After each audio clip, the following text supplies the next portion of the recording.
નમસ્તે મિત્રો, આજે આપણે જોઈએ કે શિયાળો શરૂ થઈ ગયો છે અને કફ ઉધરસ વધી ગયા છે બધાને.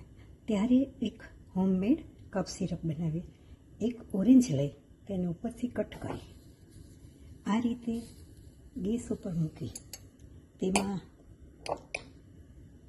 થોડો તજ પાવડર,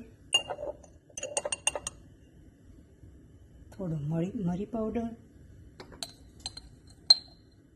અને થોડું સંચર, આ ત્રણે મિક્સ કરી અને આ જ્યુસને ઉકાળવા દઈએ. ધીમા ધાપે આ ઉકળે એટલે ઓરેન્જના જ્યુસમાં